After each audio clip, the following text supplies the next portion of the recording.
जय श्री राम। मैं हूं पंडित अरविंद गौड़। स्वागत करता हूं आपका अपने YouTube चैनल ज्योतिष विद अरविंद गौड़ में।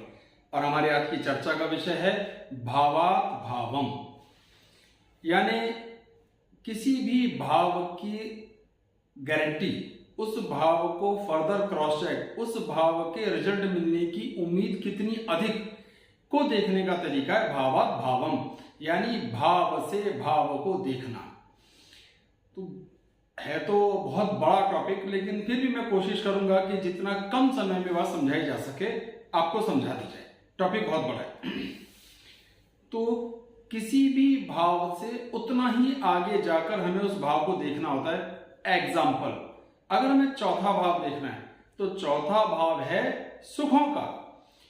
तो जो लगन से चौथा हुआ तो हमें चौथे से चौथे भाव को भी देखना है, यानी जो हुआ सातवां सुखों के लिए। तो अगर दोनों हाउस बहुत अच्छे आ रहे हैं तो ये प्रॉमिस हो गया, ये गारंटी हो गई कि आपको सुख प्राप्त होगा। तो ये बहुत मुश्किल नहीं है भाव से भाव को देखना है। हम इसे रोज प्रैक्टिकल में इस्तेमाल करते हैं, लेकिन जिन्हें बिल्कुल ज्योतिष नहीं आती उन्हें थोड़ी मुश्किल जरूर होगी। तो पहले मैं ऐसा करता हूं, सिंपल वे में आपको जरा सी बात समझा देता हूं और बाद में सभी का एक एक एग्जाम्पल देकर के भी पूरी कोशिश करूंगा कि बात जितनी इजी शब्दों में समझाई जा सके मैं आपको समझा दूं। तो पहले जनरल समझ लेते हैं, उसके बाद इसे मैं एग्जांपल्स में आपको समझाने की कोशिश करूंगा। अच्छा, समझते हैं कि करना क्या है। हम जानते हैं कि पहले भाव से हम स्वयं को देखते हैं, अपने आप को समझते हैं, ये हमारा अपना भाव होता है। तो पहले से पहला क्या हुआ, पहले भाव से पहला तो पहला ही घर रह गया। तो आपको जब खुद को देखना है तो लगन को ही ध्यान देना है, इसमें और किसी ग्रह को नहीं देखा जाएगा। तो यहां पर भावात् भावम एक तरह से लागू ही नहीं होता। तो पहला भाव आपका सेल्फ है। आपको खुद को अपनी सारी बात समझने के लिए पहले घर को देखना है, यानी लग्न और लग्नेश की स्थितियां कैसी हैं, बस काम खत्म। अब आपको दूसरा भाव देखना है, ये लगन से हुआ दूसरा।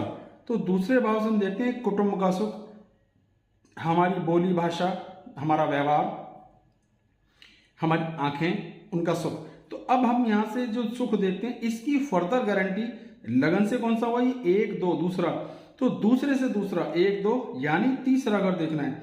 तो दूसरे भाव को फर्दर देखने के लिए हमें तीसरा भाव भी देखना है। इसको तो देखना ही है, इसको भी देखना है। इसी को भावात् भावम कहते हैं। यानी यहां आपके प्रयास हैं और ये है बोली। तो आपकी बोली, आपके प्रयास अगर अच्छे नहीं है, आपकी मेहनत अच्छी नहीं है, तो उस बोली का भी आपको लाभ नहीं होगा। कुटुंब के साथ आपके तालमेल यहाँ ठीक दिख रहे हैं, पर आपके प्रयास और आप मेहनती नहीं है, यानी आप उनके साथ उन रिश्तों को बनाने के लिए मेहनत नहीं करते, तो रिजल्ट आएंगे ही नहीं।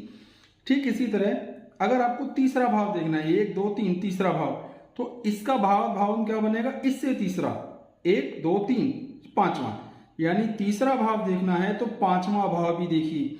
यह है प्रयास। प्रयासों के रिजल्ट तभी आएंगे जब आप पे ज्ञान होगा, अन्यथा प्रयासों का कोई अर्थ नहीं, करोगे कहां प्रयास। तो ये एक इंपॉर्टेंट बात है। दोनों में स्थितियां ठीक होंगी तब आप समझिए कि आपको इस भाव का फल अच्छा प्राप्त होगा। अब चौथा भाव है सुख। चौथे भाव से क्या देखें, सुख, एक दो तीन चार। तो हमें सातवां भाव भी देखना है। सुख तभी होगा जब आप पे रोजमर्रा की आमदनी होगी, डेली इनकम्स होंगी, वैवाहिक जीवन सुखी होगा, तभी तो सुख होगा। तो इसको अच्छे से समझने के लिए हमें इस भाव को भी समझना होगा। चौथे भाव के लिए सातवां भाव भावात् भावम बना। पांचवा भाव हमसे ज्ञान, बुद्धि, हमारी पढ़ाई लिखाई और संतान का सुख देखते हैं। पांचवा, तो पांचवें से पांचवा, एक दो तीन चार पांच, नौवां, यानी पांचवें से नौवां आपकी संतान का सुख, आपके ज्ञान का सुख, आपकी समझ बूझ का सुख, आपके पाचन, इन सब चीजों का सुख देख ले आपको नौवां भी देखना है। या ये आप हो, ये आपके बच्चे हैं, ये आपके बच्चे हैं, आपके पोते पोतियां। अगर पोते पोतियों का भी सुख आ रहा है, ये पिता का घर भी हो जाएगा। तो ये पिता है, ये पिता का बेटा, ये उनका बेटा, ऐसे गिन लो है। तो ये स्थितियां हुई कि इस भाव की फर्दर गारंटी देखने के लिए देखो। अब देखो छठा, छठा क्या है, शत्रु या बीमारियां या झंझट। तो इससे छठा, एक दो तीन चार पांच छह, छठे भाव को और समझने के लिए 11वां भाव भी देखना चाहिए। अगर यहां भी स्थिति खराब है, यहां भी खराब है, तो स्थितियां ज्यादा खराब होंगी, अन्यथा नहीं। अब ये इनकम का भी है, पर ये इसका भी है, झंझटों का भी हुआ। सातवां घर क्या है, वैवाहिक जीवन का सुख। अब सातवें से सातवां, 1 2 3 4 5 6 7 लगन, तो यानी सातवें से सातवां लगन। अगर आप वैवाहिक जीवन का सुख देखना चाहते हो तो आपको अपना व्यवहार भी देखना होगा। आपका व्यवहार अच्छा होगा तभी अच्छे तालमेल होंगे और तभी इसका सुख प्राप्त होगा। अब आते हैं आठवें भाव से हमने देखना है मृत्यु, हमारी जमा पूंजी, अचानक धन लाभ, और खास तौर पर बेचते इसमें मृत्यु ही रहता है। अब इससे आठवां, 1 2 3 4 5 6 7 8, आठवें से आठवां भाव तीसरा, दोनों।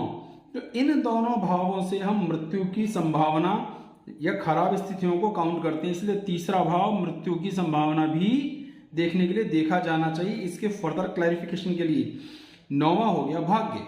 अब नौवें से नौवां भाग्य का क्या हुआ, 1 2 3 ये गिनेंगे तो ये वाला भाव आएगा 5। नौवें भाव को देखने के लिए हमें और अधिक क्या देखना है, पांचवा। तो हमें बात संग से समझ आएगी।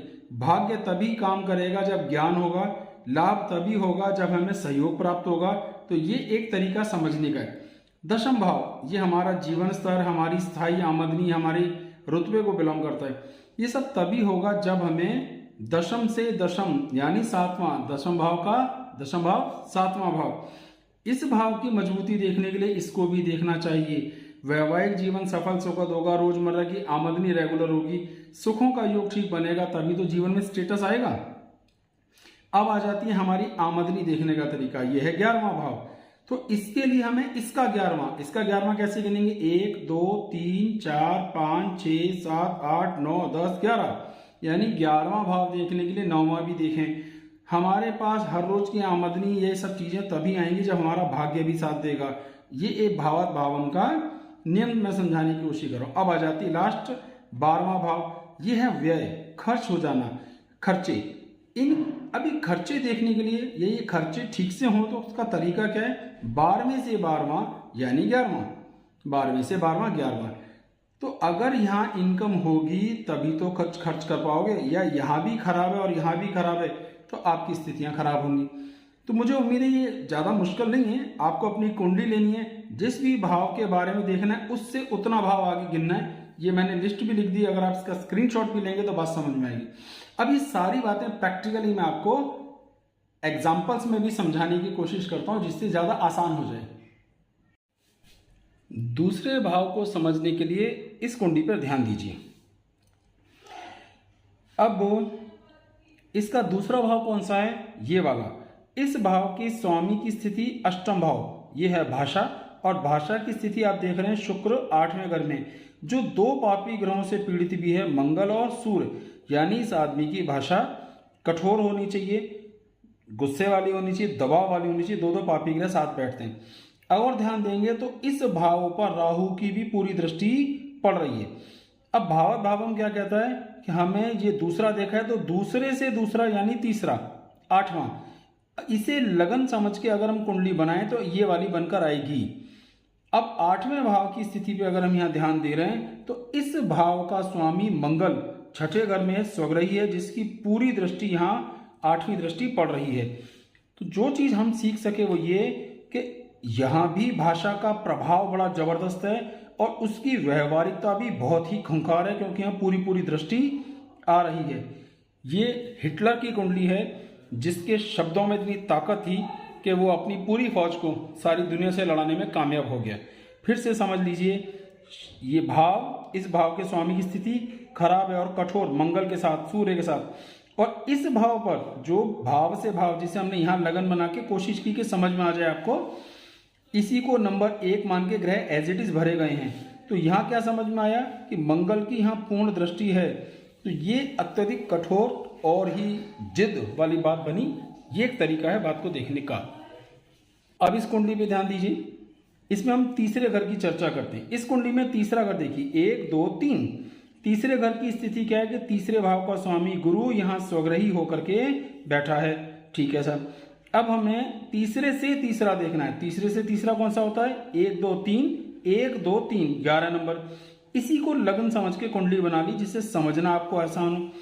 अब देखिए कि तीसरे भाव का स्वामी भी स्वग्रही है और 5वें का, जो इसका भावात भावम बना, का स्वामी भी अपनी उच्च राशि में है। तो इसे हम कहते हैं कि कर्म, एफर्ट्स करके, अपनी सामर्थ्य, ज्ञान, बुद्धि से प्रयास करके कामयाब होना। ये श्री अटल बिहारी वाजपेयी जी की कुंडली है जिन्होंने इस सामर्थ्य को हासिल करा। फिर से देखिए, तीसरा भाव कर्म प्रधानता को दिखा रहा है, मेहनत, ताकत, एफर्ट्स को, और उसकी फर्दर कंफर्मेशन ये वाला भाव दे रहा है जिसको हमने यहां दिखाने की कोशिश की है, ये रहा।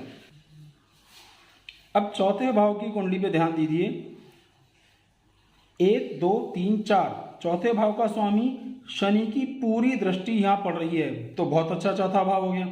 अब हमें चौथे भाव से चौथा भाव देखना है, 1 2 3 4, 1 2 3 4 मेष, तो ये हमने मेष लगन की कुंडली बनाई, ग्रह एज इट इज भरे।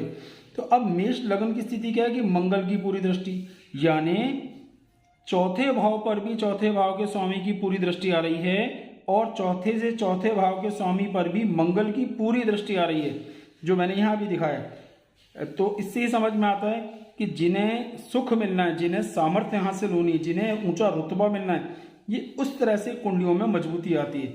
ये श्री शंकर दयाल शर्मा जी हमारे देश के राष्ट्रपति रहे हैं, उनकी कुंडली है। पे विचार करते हैं, इससे हम 5वां नंबर की कुंडली देखते हैं, 5वां भाव है ना। तो 1 2 3 4 5, 5वें भाव में पंचम भाव का स्वामी बुध स्वग्रही है, जिस पर गुरु की और शनि की और राहु की दृष्टि है। लेकिन ये हुआ 5वां। अब 5वें से 5वां कौन सा है? ये वाला भाव। इसी 7 नंबर को लगन बना के कुंडली बना दी गई। अब 7वां भाव की स्थिति है कि इसका स्वामी शुक्र अपने से 11वें भाव एकादश भाव में बैठा है और अच्छी स्थिति है। तो इन्हें संतान के सुखों के सुंदर योग बने, क्योंकि गुरु की दृष्टि इस भाव पर भी और गुरु यहां पर भी बैठ करके स्थिति दिखा रहा है। तो ये देखने का तरीका है कि पंचम भाव को देखा, पंचम भाव के स्वामी पे ध्यान दिया, इससे 5वां ये वाला भाव बनेगा, सब यानी 9वें की तुला राशि रख के पूरी कुंडली के ग्रह एज इट इज भरे, और इसमें स्थिति देखी ये आ गई। तो यहाँ पे गुरु का होना एक शुभ फल देने वाली बात हो गई। तो इन्हें संतान का बहुत अच्छा सुख प्राप्त हुआ। छठे भाव का अर्थ देखते हैं, देखिए 1 2 3 4 5 6, छठे भाव में क्या बैठा? मंगल, और इस भाव का स्वामी गुरु स्वग्रही स्थिति में है, यहां आ गया मंगल। अब छठे भाव को हमने क्या करा, इसको लगन समझ करके कुंडली बनाई। छठे से छठा जाओ पहले, तो 1 2 3 4 5 6 यानी 11वां भाव, इसकी हमने लगन बनाई, 5 नंबर रखा, ग्रह वापस बिल्कुल वही भरे, वही 7 पे शनि चंद्र शुक्र, वहीं सब ग्रह वहीं भरे। तो अब ध्यान दीजिए कि यहाँ सूर्य की जो स्थिति आई वो ये त्रिकोण में, और बृहस्पति स्वग्रही 7 में। तो अर्थ क्या था कि यहाँ भी बृहस्पति का असर हुआ, पर एक पापी ग्रह, ठीक है, यहाँ भी अच्छा सुख प्राप्त हुआ, पर ये सूर्य अच्छा है, और यहाँ भी एक पापी ग्रह बैठा है। तो हमने क्या देखा कि इन्हें बीमारियां भी होंगी, शत्रु भी होंगे, और क्योंकि बृहस्पति बहुत अच्छा है तो शत्रुओं पर विजय प्राप्त करने की ताकत भी जबरदस्त होगी। ये कुंडली श्री अटल बिहारी वाजपेयी जी की है। 7वें भाव को समझने का प्रयास करते हैं। ये तुला लगन, और लगन से 7वां भाव का स्वामी आ गया मेष, जो अपने से 12वें घर में बैठा है, ठीक है, और लगन में शनि उच्च राशि का जिसकी नीच दृष्टि पड़ रही है, तो ये खराब स्थिति हो गई। इसे हमने लगन मानकर कुंडली बना ली पूरी। अब इस भाव से जब देखते हैं तो ये वाला 7वां भाव आया शुक्र, और शुक्र की स्थिति 8वें घर में आ गई। तो यहां भी 7वां भाव खराब है, और 7म से 7म की स्थिति भी खराब है। तो यहाँ वैवाहिक जीवन की स्थिति अधिक खराब होने का कंफर्म योग बनता है, और मंगल की भी यहाँ दृष्टि आ रही है। आप ध्यान दीजिए, ये भी श्री अटल बिहारी वाजपेयी जी की ही कुंडली है, और हम जानते हैं उनका विवाह नहीं हुआ। 8वें भाव से 8वां भाव देखने के लिए 1 2 3 4 5 6 7 8, यानी तीसरा धनु, धनु को लगन समझ के कुंडली बना दी, जिससे आप भावात भावन समझना आसान हो। तो इस भाव का जो स्वामी है शुक्र पूरी दृष्टि दे रहा है इस भाव पर, इस भाव के स्वामी की पूरी दृष्टि है। और जब हमने तीसरा भाव बनाया तो तीसरे भाव का स्वामी अपने ही घर में स्वग्रही है। तो ये लंबी उम्र की, यश कमाने की, उपलब्धियां हासिल करने की जिम्मेदारी ली, और ये बहुत अच्छी स्थिति है, इसलिए दोनों चीजें यहां पर आई। अब ये भी अटल बिहारी वाजपेयी जी की ही कुंडली है। ये है फिर से अटल बिहारी वाजपेयी जी की कुंडली है। इनका 9वां भाव ये वाला हुआ, यहाँ से 1 2 3 4 5 6 7 8 9, और 9 में से 9वां कौन सा हुआ, यहाँ से ये वाला गिनेंगे तो ये वाला। इसे लगन बनाकर हमने कुंडली बना ली। अब इस 9वें भाव पर 9वें भाव के स्वामी की पूरी पूरी दृष्टि है, तो इसका मतलब भाग्य मजबूत हुआ और पिता का सुख, पिता का आशीर्वाद भी मिला, धार्मिकता भी मिली। जब हम कुंभ की स्थिति देखते हैं तो लगन का स्वामी ही अपनी उच्च राशि में है, तो इस दशम भाव की स्थिति क्या है, ये लगन हुई और यहाँ से घूम कर आए थे दशम भाव, और दशम भाव का जो स्वामी है वो है चंद्र, और उस पर गुरु की पूर्ण दृष्टि है। यहाँ पर शनि और शुक्र दोनों बैठे। हमने दशम से दशम भाव से दशम क्या हुआ, 1 2 3 4 5 6 7 8 9 10, तो मेष लगन। अब इस लगन पर गौर कीजिए, यहाँ तो फिर भी चंद्र दूर है, बृहस्पति की कृपा। यहाँ देखिए कि बृहस्पति की कृपा इस भाव पर आई मंगल पर, और मंगल पूर्ण दृष्टि से देख रहा है, तो दशम भाव बहुत अच्छा हुआ, यानी जीवन स्तर, रुतबा, सम्मान, मान सब कुछ प्राप्त हुआ। ये श्री शंकर दयाल शर्मा जी की कुंडली है जो देश के राष्ट्रपति रहे। ये है कुंडली, कुंडली का 11वां भाव हुआ ये वाला। अब 11वें से 11वां कौन सा हुआ, देखो यहाँ से 11वां तो ही होगा, 1 2 3 4 5 6 7 8 9 10 11, कर्क, इसकी कुंडली बनाई। अब देखिए इस भाव के स्वामी की बुध यहाँ नीच राशि में, और यहाँ अपनी उच्च दृष्टि डाल करके इस भाव को मजबूत बना रहा है। और जब हमने इस भाव को हिसाब से लिया तो चंद्र यहाँ स्वग्रही दृष्टि से देख रहा है, ये देखिए चंद्र की स्वदृष्टि, तो ये जबरदस्त अच्छा 11वें घर यानी हमारी आमदनी और आमदनी के हिसाब से बहुत पावरफुल घर हो गया।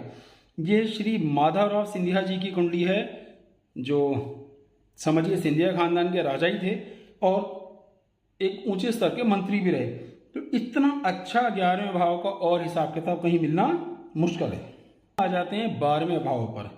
ये फिर से माधवराव सिंधिया जी की ही कुंडली है। अब देखिए 12वां भाव क्या है, ये रहा, यानी खर्चे, और यहाँ पर शुक्र की पूरी दृष्टि है। और 12वें से 12वां कौन सा होगा, 11वां भाव। इसे हमने लग्न बना के यहाँ रखा। इस पर बुध की पूरी उच्च दृष्टि पड़ रही है, ये देखिए। तो हमने क्या देखा कि कमाई होगी तभी तो खर्चा होगा, तो इनकी कुंडली में खर्च करने का भी उतना ही शानदार सुख है जितना आप समझिए कि कमाने का। तो कमाई होगी तभी तो खर्चा होगा, ऐसे समझ लीजिए। तो मैंने यहाँ कोशिश की कि सभी लग्नों को आपको दिखाएं, सिर्फ लग्न रह गई तो हो सकता है कि भाई आप कहें लगन तो बताया ही नहीं।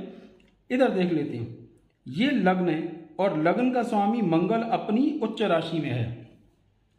तो अर्थ क्या निकला कि पहले भाव के लिए भावात भावम नियम नहीं लागू होता, पहले भाव का भावत पहला भाव ही है, ठीक है। तो ये हुआ अपनी उच्च राशि में, यानी मैक्सिमम अच्छा। तो ये एक तरीका, यानी पहले भाव के लिए आपको लगन की मजबूती पे ही ध्यान देना है।